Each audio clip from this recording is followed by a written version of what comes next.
Imagine for a moment that the version of Jesus you've always been told is not wrong, but not complete either. For hundreds of years, a deeper side of the story has been sitting in plain sight, hidden behind tradition, power, and church rules. What if the real teachings of Jesus, the ones that could wake up your true self and connect you with the source, were kept out of reach? Ask yourself, why would the most powerful institution in history, the Church, work so hard to shape the story of a simple carpenter from Nazareth? In this video, we'll uncover what was left out, the writings that were banned, the Gospels that were destroyed, and the message that could actually set your soul free. Most importantly, we'll reach the final truth, one that might change the way you see life, death, and your own purpose. To see what was hidden, we first need to look at what was kept. The four Gospels, Matthew, Mark, Luke, and John, make up the official story of Jesus. But history shows that in the first few centuries, many more Gospels were written. Some of them were very different from what ended up in the Bible. In 1945, in Nag Hammadi, Egypt, a collection of ancient texts was discovered. Among them was the Gospel of Thomas. Unlike the Gospels we know, Thomas doesn't talk about miracles, the virgin birth, the crucifixion, or even the resurrection.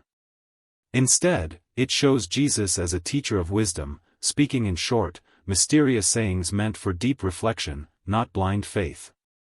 One well-known line says, "If you bring out what is inside you, it will save you. If you don't, it will destroy you." This is not the Jesus we usually hear about in sermons. This is a spiritual guide, pointing people inward, not toward rituals or priests. Other texts, like the Gospel of Mary Magdalene and the Gospel of Philip, carried a similar message, that the truth of God was already within every person. That was too dangerous for the Church. If people believed this, they wouldn't need priests, temples, or a religious system to reach God. By the 4th century, under Emperor Constantine, Christianity became the official religion of the Roman Empire. With power came politics. The Council of Nicaea in 325 wasn't just about faith, it was about control. Any gospel that didn't fit the empire's needs was branded as false, heretical, or Gnostic. But what was Gnosticism really? It wasn't wild heresy like the Church claimed. It was a way of seeking direct knowledge of God through personal experience. Gnostics believed salvation didn't come from sacrifices or rituals, but from waking up to the divine spark inside. To them, this world was like a dream, and Jesus was the one who came to wake us up, not to be worshipped from a distance, but to show us who we really are. So why suppress this? Because if people realized the kingdom of heaven was already within them, the Church would lose its power. In the Gospel of Thomas, Jesus says, "The kingdom is inside of you and outside of you." When you truly know yourself, you will see that you are children of the living Father. This message was radical, freeing, and dangerous to the system. And it didn't stop there. The Gospel of Mary Magdalene revealed something even more shocking. Mary wasn't described as a sinner or prostitute, that came later, but as a close disciple, maybe even the closest. At one point, the male disciples question why Jesus valued her more than them. Peter himself shows jealousy. Jesus defends her, saying she understood more than the rest. This gospel describes a path where the soul rises through layers of illusion, letting go of fear, attachment, and false identity, until it unites again with the divine. The reason this was hidden is clear. It showed Mary Magdalene not only as a follower, but as an equal, someone carrying sacred knowledge in a world where only men were allowed to hold spiritual authority. That couldn't be accepted. Still, these truths didn't die. They were buried in jars, hidden in the desert, passed down in whispers, waiting for a time when people would be ready to hear them again. Have you ever felt like something was missing in the version of Jesus you were taught? Like there was more to the story? If that feeling resonates, share your thoughts below. Because this is only the beginning. In the next part, we'll see how these teachings survived, how they resurfaced in mystical traditions, and the deepest truth of all, about your own divine nature. They tried to erase it. They tried to burn it. But truth, especially divine truth, has a way of surviving. After the banned Gospels were silenced and institutional Christianity rose, the real teachings of Jesus didn't vanish. They went underground, carried quietly by seekers, sages, and mystics who knew some truths were too sacred to be controlled. The spirit of these teachings echoed through the desert fathers, hermits who left the cities to search for God in silence, in wilderness, and in their own souls. They believed true communion was not in public rituals, but in inner change. They kept the flame alive. Later, in the Middle Ages, echoes of this message appeared again in Christian mystics like Meister Eckhart, who spoke about the divine spark inside every soul. He wrote, "The eye with which I see God is the same eye with which God sees me." For this, the Church accused him of heresy. The hidden gospel also showed itself in the Cathars, a spiritual group in southern France during the 12th century. They believed the world was divided into light and shadow, that the material world was a trap created by a false god, the demiurge. For them, Jesus didn't come to die for sins but to remind us we don't belong to this illusion, we are light, temporarily trapped in matter. The Cathars gave women spiritual leadership and rejected church authority. That made them a threat. In 1209, Pope Innocent III launched a crusade against them, not against outsiders, but against fellow Christians. Whole towns were wiped out, people burned alive, yet the whisper of truth they carried did not die. Think about that, a message so freeing, so powerful, that empires tried everything to silence it. And yet, it kept living. Through symbols, secret texts, coded art, and oral stories, this wisdom passed down through time. It surfaced again in Hermetic writings with the phrase, "as above, so below," mirroring ideas Jesus spoke in the Gospel of Thomas.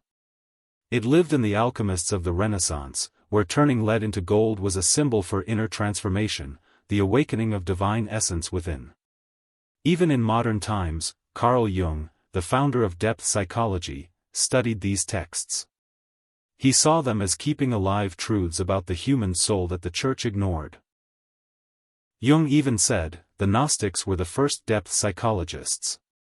So why hide all this? Not because it wasn't true, but because it was too true. Too freeing. Too powerful. A person who knows their divine nature can't be controlled. Someone who realizes they are a part of God no longer lives in fear, no longer depends on priests or rituals, no longer submits to guilt disguised as salvation. And here's the greatest so-called heresy: the kingdom of God is not some faraway place after death. It's not reserved for saints or sinners. The forbidden teachings say the kingdom is a state of consciousness, a return to unity. In the Gospel of Thomas, Jesus says, "The kingdom of the Father is spread out upon the earth, and people do not see it." He was talking about this life, this moment, this awareness behind the veil. That's the point of the hidden gospel. It's not just about exposing church control or correcting history. It's about you, your soul, your path, your spark of the divine. Inside you is a voice that whispers when everything else is quiet. It tells you there's more. That you are more. And that whisper is not fantasy, it's the memory of your true nature. Ask yourself, have you ever felt that truth is not something you learn but something you remember? If yes, you're not alone. You're awakening. Mystics have long said the greatest sin is forgetting who you are. The forbidden gospel says salvation is not about pleasing an angry God, but about remembering your origin. Now it becomes clear why the Church hid these texts. Because if people wake up to their divinity, they stop fearing hell, stop begging for forgiveness, and stop relying on outside authority. They become whole. They become free. And that is the message. Jesus came with a message not of blind obedience but of awakening. Not of power and rank, but of unity. Not of shame, but of love, a love that starts with knowing you were never separate from God. Can you feel it? The veil is starting to lift. But this isn't the end. Next, We'll look at how this hidden knowledge shaped other traditions, how it survived in secret schools, and how you can walk the real path Jesus showed, not the one built by institutions, but the living path of awakening. And finally, we'll face the greatest truth, the one secret the Church could never bury, the one that changes everything. Truth has never been fully destroyed, it only takes new forms. What the Church tried to hide, mystics kept alive. What empires tried to erase, seekers remembered. The forbidden gospel didn't die in the fires of the Inquisition or disappear in forgotten caves. It transformed. It hid in plain sight, inside symbols, rituals, and myths that still carry its light. Look closely and you'll see it everywhere, in the geometry of cathedrals, in Leonardo da Vinci's art, in the poetry of Rumi, in the tarot, the Kabbalah, in Sufi teachings, yoga, and Zen. They all whisper the same truth: you are not apart from the divine, you are a vessel of it. These paths, though outwardly different, carry the same hidden thread. A sacred current that skips dogma and speaks straight to the soul. The Kabbalistic tree of life shows the soul's journey from the material world of Makuth to the divine crown of Keter. Each step is an inner change, a remembering of the soul's essence. This reflects the Gospel of Mary, where the soul climbs through levels of awareness, letting go of fear and illusion. Hermeticism teaches, as within, so without, as above, so below, a mirror of Jesus' words in the Gospel of Thomas, where the kingdom is both inside and outside, waiting to be seen. In Gnostic writings, Sophia, divine wisdom, is the feminine partner of Christ. She represents the soul's fall into matter and its return to fullness. This myth is not just cosmic, it's your story. The soul forgets, and Jesus came to remind.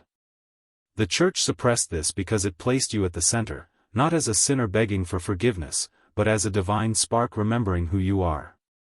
No longer a passive believer, but an active seeker with the power to awaken. Ask yourself, what kind of world would exist if everyone knew this? If all people believed that the sacred wasn't outside of them but built into their very being? The effect would be revolutionary. Salvation would no longer be a transaction but a transformation. The cross would no longer be only about suffering, but about death and rebirth, the death of the false self and the rising of the true self. Fear was the tool that kept this truth hidden. Fear of sin, fear of hell, fear of questioning, fear of yourself. But Jesus said, "Be not afraid." He called people out of fear and into love. The Gospel of Philip says, "Ignorance is slavery, knowledge is freedom." If we find the truth, we will free ourselves. These Gospels don't call for belief in outward forms, they call for an inner awakening. That's what Gnosis means, not head knowledge, but direct experience of the divine. And you might wonder, if this is true, where is it now? The answer is, it never left. It lives in the hearts of mystics. It lives in meditation, contemplation, and silence. It lives in sacred rituals that wake the formless within. It lives in you, if you're willing to remember. Jesus said in the Gospel of Thomas, "The one who seeks should not stop until he finds. When he finds, he will be troubled. When he is troubled, he will marvel, and he will reign over all." This is the path: first comes seeking, then the unsettling, then the wonder, when you realize the treasure was inside you all along. But the path isn't easy. It takes courage to step outside tradition. It takes silence to hear the soul. It takes the death of the false self, not the body. This is why the forbidden gospel matters. In a world full of noise, it calls you to stillness. In a world of fear, it calls you to love. In a world of control, it calls you to freedom. It tells you that you are a spark of the eternal, walking through time. And this knowledge isn't just to believe, it's to live. When you wake up to your own divinity, you begin to see that same divinity in all. You shine, not because you try, but because you remember that you are light. Stripped of centuries of distortion, the message of Jesus is not exclusion or judgment. It is a call to unity, to remembrance, to oneness. Imagine, what would happen if humanity truly remembered? If every man, woman, and child realized heaven is not a far-off place, but a state of being. That God is not a king on a throne, but the essence of love flowing through every breath. That salvation is not fear, but remembrance. You don't need to die to meet God, you need to wake up. That's the whisper of the forbidden gospel through the centuries. And now, in the final part, we uncover the last and greatest truth. The one the Church feared most. The one your soul has longed to remember. The forbidden gospel is more than words, it is a mirror. A mirror showing the self-religion made you forget. And here is the truth, you are the living gospel. The teachings of Jesus were never meant to be a rigid system guarded by institutions. They were meant to awaken the divine spark in every soul. He was not pointing to himself as an idol, he was pointing to you. He was pointing to what is already inside you. He said, "You will do greater works than these." He didn't say that so people would worship him, he said it to remind you. To remind you that you are not only flesh and bone, not just a sinner waiting to be saved, but a soul full of fire, carrying the essence of the divine, only hidden by forgetfulness. This is the truth the Church feared most: Christ is not just a name. Christ is a state of consciousness. It is an awareness where separation disappears, fear loses its grip, and salvation is no longer something outside yourself. Instead, you wake up to the knowing that you and the Father are one. That the Spirit doesn't live in buildings of stone, but in the sanctuary of your own being. This is not poetry. This is the center of the hidden gospel. In the Gnostic writings, Christ is not only a man, it is the inner logos, the living word, the light of awareness present in everyone. Jesus carried it fully, but he was not the only one meant to. His purpose was to awaken others to that same light. That's why in the Gospel of Thomas he says, "Whoever drinks from my mouth will become like me. I will become that person, and hidden things will be revealed to them." Do you see? To follow Christ is not to kneel before a statue, but to become what the image points to. To walk the inner road, to live the same love, the same clarity, the same unity with the Source. You are not here just to worship Christ, you are here to become Christ. That's the radical message that was buried. Because when you really grasp it, everything changes. You stop living as only a seeker and begin living as a revealer. You stop clinging as a believer and start knowing. Your light shines, not by effort, but by being in tune with your true nature. But don't think awakening is easy, it is a path of fire. It is death and rebirth, burning away illusions until only truth remains. The truth that you were never cut off, never broken, never abandoned. The divine was always here, waiting for you to remember. This is the mystery inside the symbol of resurrection. Not just a miracle in the past, but a resurrection within you, when the ego falls and the divine self rises. That is what it truly means to be born again. Not repeating a line, not joining an institution, but awakening to your eternal nature beyond name and form. Now you see why this was forbidden. Because it breaks control. Because it ends fear. Because it unites instead of dividing. If everyone knew they were divine, what power would religion hold? If every person lived as the Christ within, what need would there be for systems built on guilt and shame? None. And so the message was buried, not because it was false, but because it was too true. But the forgetting is ending. Right now, as you listen, something ancient is waking up inside you. It feels like a memory, a knowing you've always carried, that you are the temple, the priest, the altar, the flame. The gospel is not only a book, it is alive, breathing in your heart and your soul. Now the choice is yours. You can turn away, go back to old beliefs, and let this pass like any other message. Or you can answer the call to look within, to question deeply, to shed the old layers, and step into the fire of transformation. To begin living as what you really are, a being of light, a child of the infinite, a carrier of divine purpose. This is not about leaving tradition. It's about going beyond tradition, into the living truth no book can fully hold and no priest can hand to you. The truth has always been here, waiting in silence. So let me ask you one last time, what if the gospel of Jesus was never about building a religion, but about sparking a revolution of consciousness? What if the crucifixion was not an ending, but the symbol of the soul's own awakening?